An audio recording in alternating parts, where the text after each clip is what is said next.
Hola, estamos en la Universidad Popular Asturiana haciendo una entrevista a Núria Labau, que es doctora en antropología y licenciada en periodismo, y que parte de lo que hemos discutido hoy con ella pues es qué función tienen las familias, qué función tiene el trabajo y qué función tiene el tiempo de vida si queremos construir utopías, ¿no?, de otro mundo que merezca la pena ser vivido, ¿no?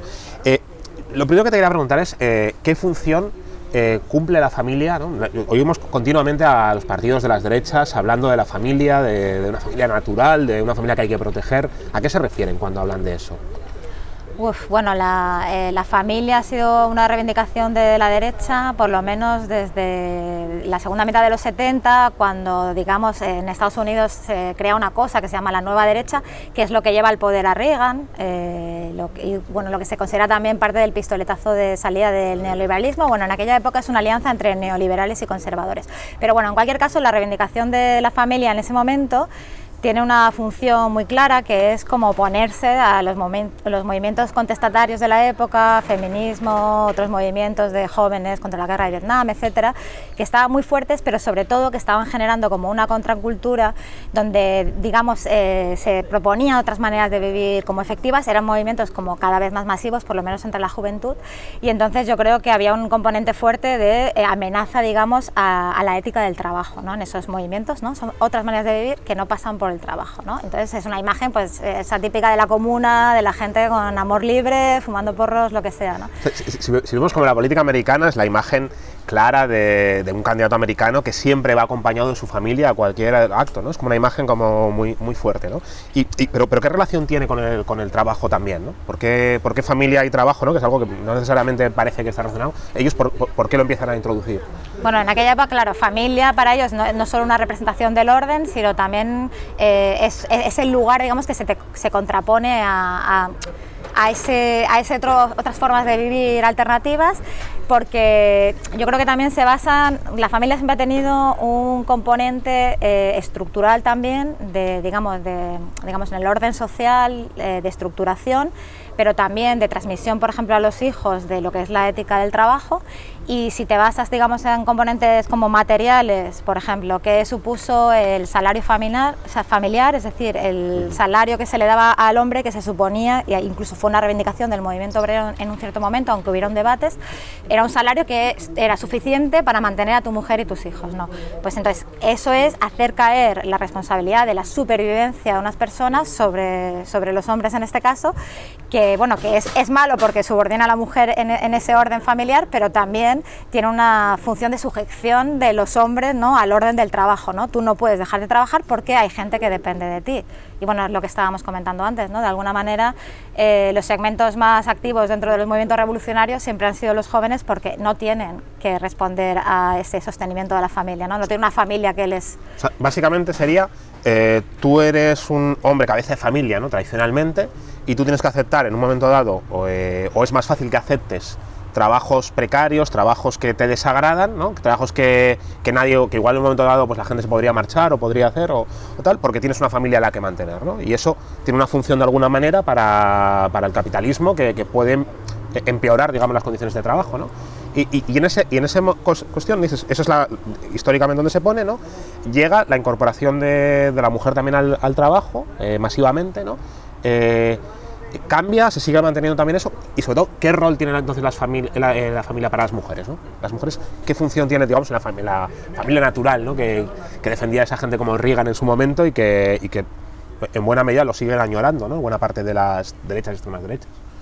Sí, yo creo que a partir, digamos, de esos años donde la familia empieza a ser como un eje muy importante de la derecha, esos valores se han ido reafirmando, y ahora mismo la extrema derecha precisamente son los que hacen bandera, ¿no? Digamos, la familia es un elemento netamente conservador, aunque hay un debate también en las izquierdas de si sería posible, digamos, reapropiarnos de la familia o hablar de familias desde otro lugar, de familias diversas. Esos componentes están, pero es verdad que en el debate público, cuando se habla de familia, de defensa de la familia, no ya cuando se habla de defensa de la familia natural, que evidentemente trata de excluir las familias diversas, de parejas homosexuales o monoparentales, otro tipo de familias en ese campo, debemos saber que es un espacio que es netamente conservador, ¿no? Entonces, ¿por qué es la familia un ámbito también netamente conservador? Bueno, porque todavía hoy, pese a todos los cambios sociales, ¿no?, que tú comentas, de que las mujeres hemos salido masivamente al trabajo, de que ha habido un cambio cultural brutal que dice que, ¿no?, que hay un sentido común, por lo menos en muchos países occidentales, de que las mujeres tenemos que tener igualdad con los hombres.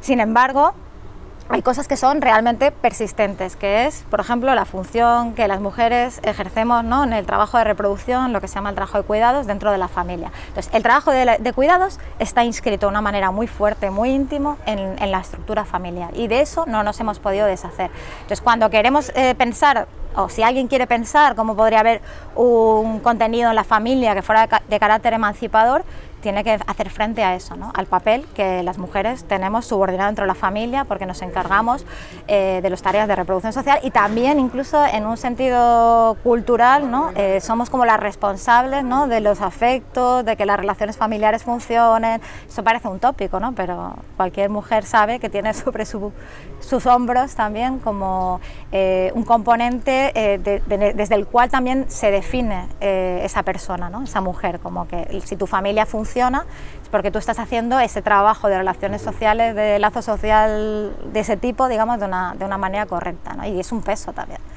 ¿Y cuál es la cara B? Claro, quiero decir, para mucha gente te dirían, bueno, gracias a la familia, yo soy joven y mis padres me ayudan para estudiar en la universidad, o incluso para poder estar en casa con ellos si no consigo emanciparme, o digamos, hay unos cuidados intergeneracionales, ¿no?, donde los hijos cuidan de sus padres, de sus abuelos, ya cuando sean mayores, ¿no? En muchos casos nos dirían, volví a Asturias cuando tenía 40 y tantos años porque mis padres ya estaban siendo mayores, ¿no?, y necesitaban a alguien que les cuidase. Claro, ¿esto le interesa al Estado de alguna manera, o por qué? Eso es bueno, digamos, esa parte de cuidado, pero por otra parte el Estado se desresponsabiliza, ¿no?, de actuar y de hacer la función que le tocaría. Sí, bueno, aquí hay muchos elementos y también elementos que están como en debate, ¿no? Uno importante, yo creo, que es que cuando las extremas derechas o ciertas derechas dicen que la familia está en peligro, evidentemente ellos piensan en determinado orden familiar, ¿no?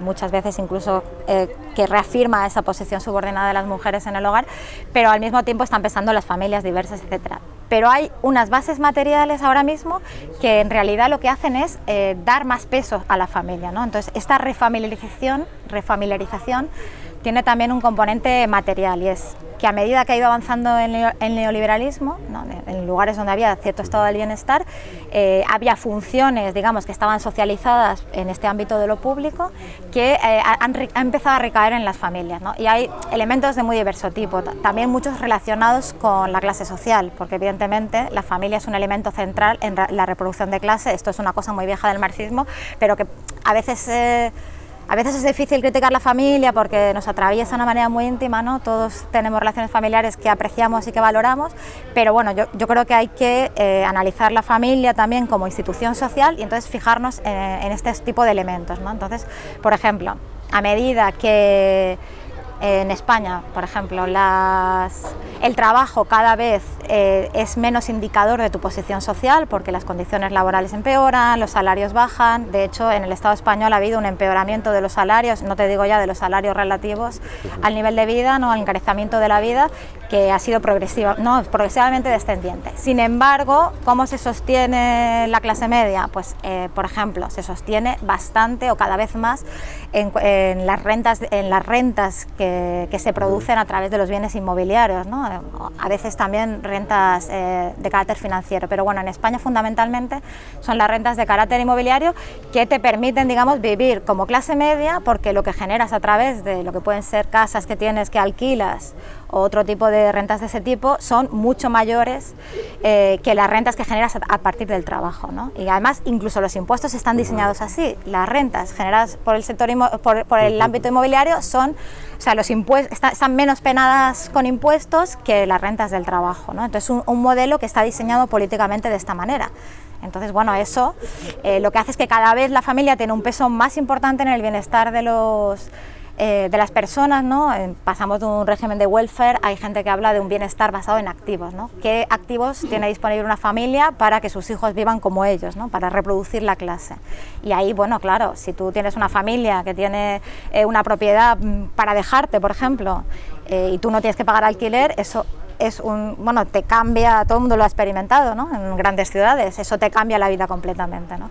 O si tienes una familia que es capaz de avalarte a la hora de conseguir un alquiler, que tú solo no podrías conseguir porque los trabajos son precarios, sobre todo en los jóvenes, pues eso también te cambia la vida. Si tu familia te va a pagar o no la universidad, todo esto son elementos de reproducción de clase que recaen mucho en la familia, ¿no? Entonces, bueno, lo que se dice es que cada vez tenemos condiciones más parecidas a las del siglo XIX en ese sentido, ¿no? Es un régimen que depende de la herencia, que depende de la familia, y como eso también tiene consecuencias a la hora de tu propia subordinación, digamos, dentro de la estructura familiar.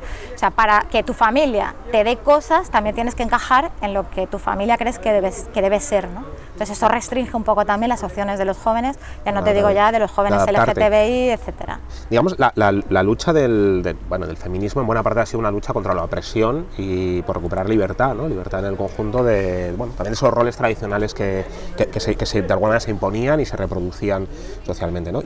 ¿Tú crees que en este momento somos más libres, digamos, como personas, ¿no? O sea, es la paradoja de que nos encontramos, nos grabamos continuamente en redes sociales, nos autocensuramos. ¿Crees que en estos últimos años estamos caminando hacia personas que son más libres, digamos, de las normas que hay que seguir? ¿O cómo se introducen, digamos, en las personas y en la vida diaria, digamos, esas restricciones a las libertades, ¿no? También. La cuestión de la libertad, digamos que tiene como muchas aristas, ¿no? O sea, por un lado, primero has empezado hablando de la cuestión de las mujeres y yo creo que, bueno, el tema que hoy nos ocupaba, que era también la del mundo del trabajo y tal, lo que ha sucedido es que también, bueno, en los 70, por ejemplo, la liberación de la mujer se entendía también en términos de entrar en el mercado de trabajo, ¿no? Dejar lo que se suponía que era nuestro ámbito, el ámbito privado, al menos de un sector de mujeres, fundamentalmente muchas veces también de clase media, porque la clase trabajadora, las mujeres estaban más acostumbradas a estar fuera también, pero bueno, en cualquier caso, que la libertad de las mujeres se cifraba en si tenías o no un trabajo, ¿no? O se pedía la salida de las mujeres al mercado de trabajo. Eso pues es ambivalente, porque es verdad que eso nos ha dado un poder social, nos ha dado renta que te da autonomía en esta sociedad y eso es muy importante, autonomía respecto de tus maridos, de tu marido, de tu hombre, no sé, del varón que vive contigo. Pero por otra parte te ha encadenado, digamos, al patrón que no duerme contigo, pero que es tu jefe, ¿no? Entonces, bueno, hay esa ambivalencia de qué tipos de trabajos son los que liberan a las mujeres. Eso, evidentemente, los trabajos más subordinados, los trabajos con mayores índices de explotación, no podemos decir que liberen a las mujeres.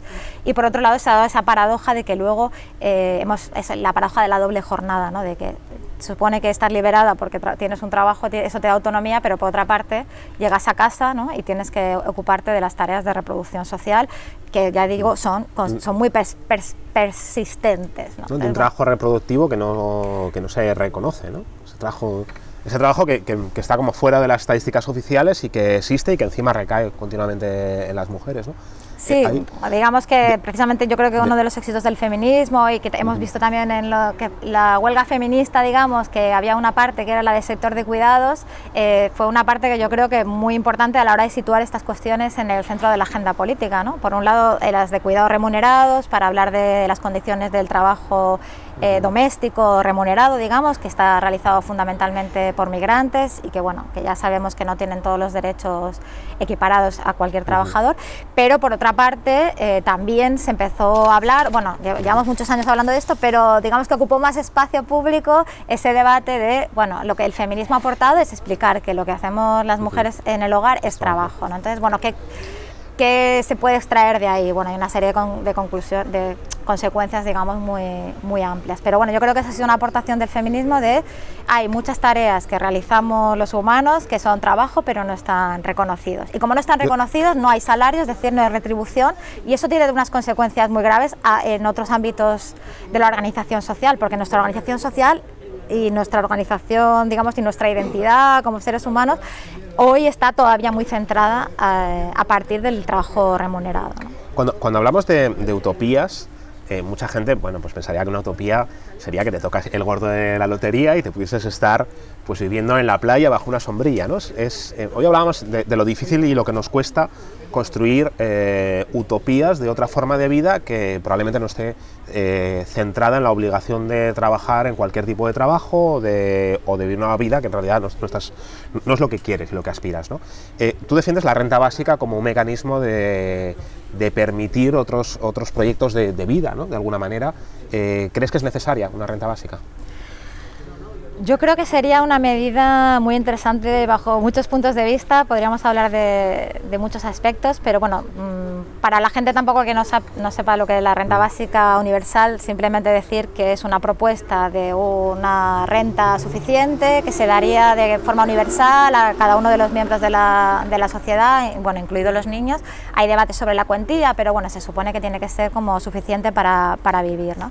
Y bueno, yo creo que es una medida que de alguna manera reconoce, por un lado, que el mundo del trabajo ha mutado o está mutando de forma muy fuerte, es decir, que no hay suficientes trabajos, no hay suficiente trabajo para todos, si es que alguna vez lo ha habido, y sobre todo no hay trabajos en condiciones, ¿no? Son trabajos precarios, inestables, que no te proporcionan los mínimos para vivir en condiciones y también para participar en democracia, ¿no? Porque no hay participación política, bueno, al menos mucha gente lo dice así, no hay participación política de verdad si tienes que estar preocupado constantemente por si tienes posibilidades o no de conseguir la comida del día siguiente. Bueno, entonces, bueno, yo creo que eso, cuando se habla de renta básica, pues se habla de eso, de imaginar cómo sería la sociedad si no tuviera que estar organizada a partir del salario, ¿no? Entonces, claro, ahí entrarían pues esas cuestiones de qué pasa con los trabajos que no son reconocidos con un salario, de si tenemos posibilidades de vivir de otra manera, en el sentido, por ejemplo, o sea, a veces hablamos del cuidado como es algo como que se reparte o se reconoce, pero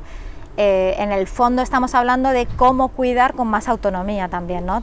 Cuando nosotros hablamos desde el feminismo, desde un determinado tipo de feminismo, del concepto este de abolir la familia, que es una provocación, pero también es una herramienta que nos permite pensar, pero sobre todo lo que queremos decir es que si queremos, o sea, las tareas de reproducción social o las tareas de cuidado las queremos hacer en nuestros términos, no en los términos que impone el capital, no en los huecos que nos deja el trabajo remunerado, no en unas condiciones que lo que te imponen es no sé, como una infelicidad, como una carga, como una... O sea, sino aumentar el placer que supone cuidar, aumentar el placer, los aspectos más placenteros de lo que supone reinventar o invertir, digamos, en el vínculo humano, en cuidar de los nuestros, ya sean parientes genéticos como los parientes elegidos.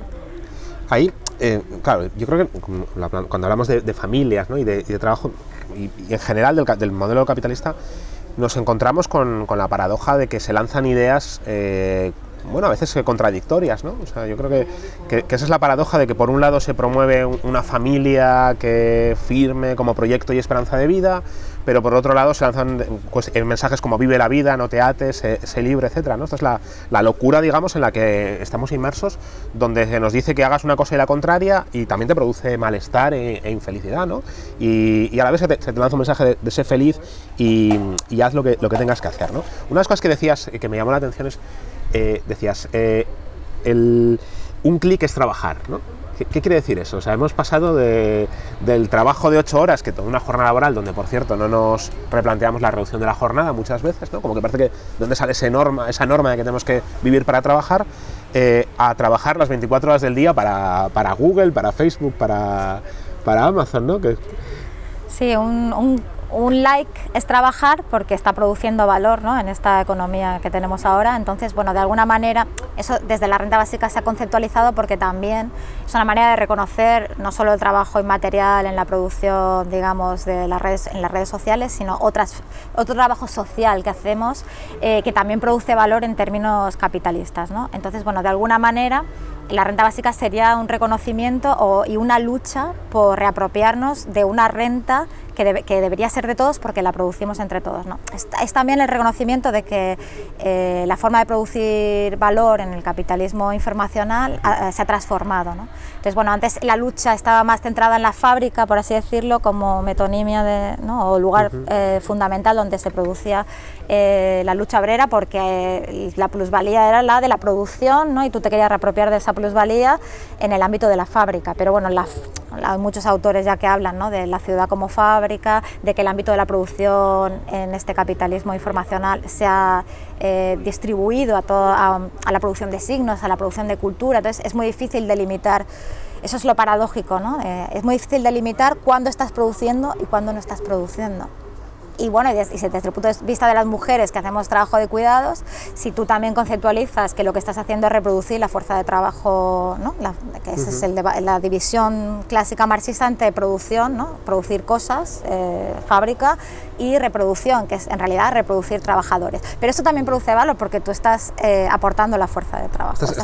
Claro, esa es la paradoja, ¿no? Que tú ves que las grandes empresas mundiales a día de hoy son tecnológicas, y que buena parte del valor que consiguen se produce por cosas que no están retribuidas, ¿no? Tanto el trabajo que tú haces, digamos, dándoles información tuya, ¿no? Información de la ciudad, información de tu entorno, como la propia lógica de la reproducción que permite que cosas que no se computan como trabajo, pues que funcione el mundo, ¿no? Porque sí, y que no se ven, pero sin ello el mundo se para. Y hablando de cosas que no se ven, el trabajo doméstico invisible, ¿no? De trabajadoras del hogar que es como, bueno, muchas veces en ausencia de regulación, o mayoritariamente con ausencia de regulación, y que cubre también, claro, una vergüenza, de alguna manera, de un estado del bienestar que no puede cuidar a las personas más vulnerables y que tiene que en vez de regular también y poder apoyar, pues se basa, ¿no? Digamos, en una precariedad de un grupo de millones de personas, ¿no? Claro, cuando hablamos de la familia, yo que sé, hemos hablado de la familia, en realidad es una estructura, como institución, se sostiene sobre una desigualdad, ¿no? Fundamental entre hombres y mujeres. Eso es una. Luego también podríamos hablar de una estratificación allí por cuestión de raza, si quieres, más bien de origen migratorio. Entonces, lo que es importante reconocer es como las familias en Europa, o la familia de clase media, si quieres, en Europa, no puede existir en la forma actual si no es gracias al trabajo de las mujeres migrantes que se ocupan de, digamos, un segmento del trabajo doméstico que es el asalariado, ¿no? el que se externaliza, el que, digamos, las mujeres de clase media europea externalizan para poder trabajar, porque como eso todavía recae en sus hombros, para salir al mercado laboral tú tienes que tener a alguien que se ocupe de determinadas tareas, ¿no? Si tienes una jornada laboral normal de 8 horas, lo que sea. Bueno, esa es la paradoja o esa es la contradicción más fuerte que yo creo que tenemos que pelear de alguna manera. Es verdad que, por ejemplo, en el Estado español es muy claro, ¿no? Lo decía antes, el trabajo de las trabajadoras domésticas no tienen todos los derechos equiparados a los de cualquier trabajador en la seguridad social. Es una lucha que lleva muchos años ya, que se ha visibilizado muchas veces, que sucesivos gobiernos de todo color han dicho que iban a equiparar y nunca se acaba de hacer. Y bueno, no se acaba de hacer.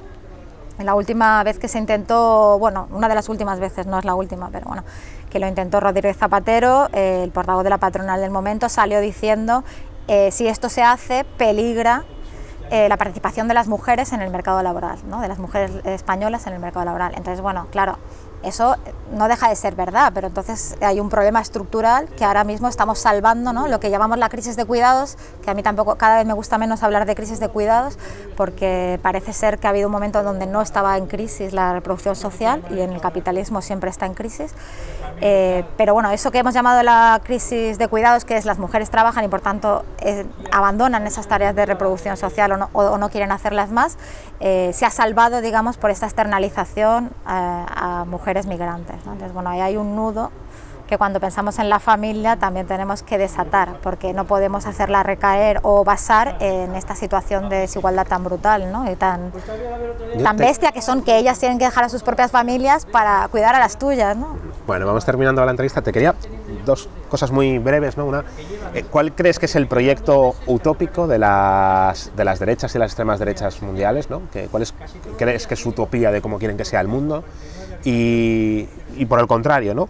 una fuerza transformadora que quiera construir un proyecto utópico para bueno, gente joven que dice cómo querría vivir dentro de 20 años, 15 años, 10 años, ¿qué ingredientes tendría que tener? ¿Cómo serían los ingredientes de un proyecto utópico para una fuerza transformadora? ¿Y cuál es el mundo que las extremas derechas quieren construir? Bueno, yo creo que las extremas derechas en general, aunque hay muchas variaciones entre ellas, más que una utopía, hablan de una retrotopía, que decía Bauman, ¿no? Como que miran hacia el pasado, buscan las respuestas en lo que ha sucedido, ¿no?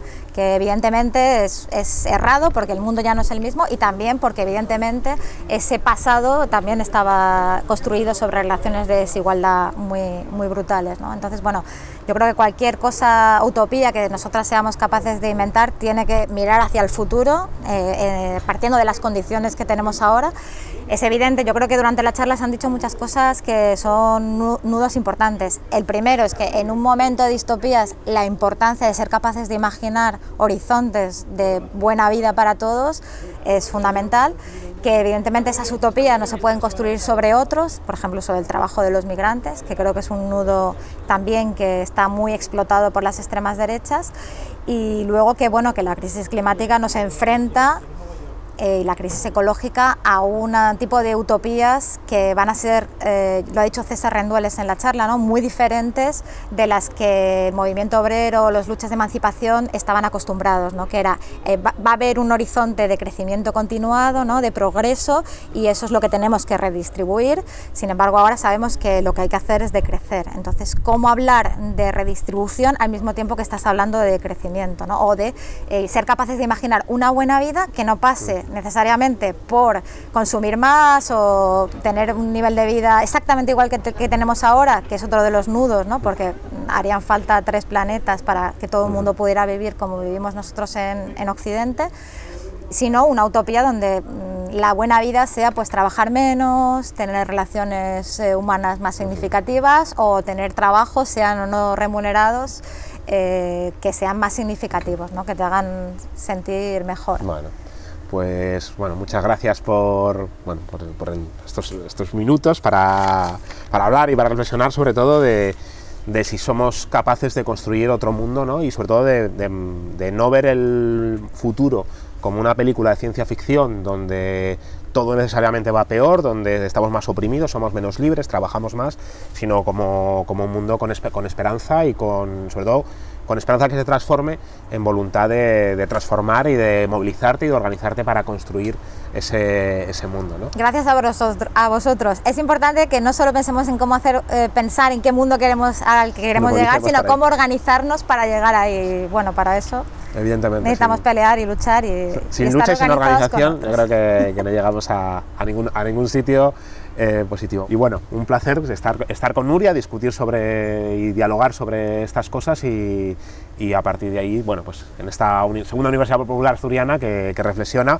sobre las utopías y sobre todo utopías en Asturias, que es una tierra donde miramos al futuro sobre todo como un futuro desindustrializado, de migración, de falta de oportunidades y donde creemos que hay que construir pues otros horizontes que nos den ilusión para vivir y para trabajar aquí.